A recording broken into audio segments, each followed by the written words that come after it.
श्री स्वामी समर्थ. काय तोटा आहे आपल्या भाग्याला, सद्गुरूचे पाय आहे डोके ठेवायला. काय तोटा आहे आपल्या भाग्याला, सद्गुरूचे पाय आहे डोके ठेवायला. काय भीती आहे आपल्या साऱ्यांना, गुरु माऊली आहे मार्गदर्शनाला. जरा का थोडे भरकटणार, माऊली लगेच डोळे वटारणार. हाताशी धरले आपल्याला, आहे का हिंमत काळाची तरी जवळ यायला.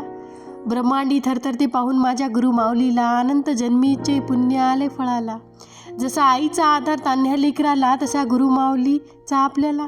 नुसते दर्शनही पुरे होते पतिताचे पावन व्हायला. काय तोटा आहे आपल्या भाग्याला, सद्गुरूचे पाय आहे डोके ठेवायला.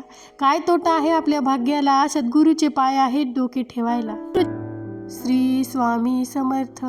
मान अपमान होतो म्हणून मठात येणे बंद करणे यासारखी खेदाची गोष्ट दुसरी नाही. स्वामीपेक्षा आपण श्रेष्ठ हे ज्याला वाटते त्याची सेवा तिथे खंडित होते.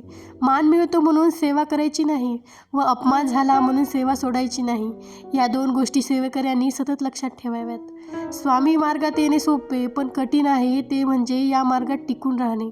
आपण सुरुवातीला श्री स्वामी समर्थ मठात येतो ते स्वामीच्या इच्छेने व टिकून राहतो ते स्वतःच्या पुण्याईने.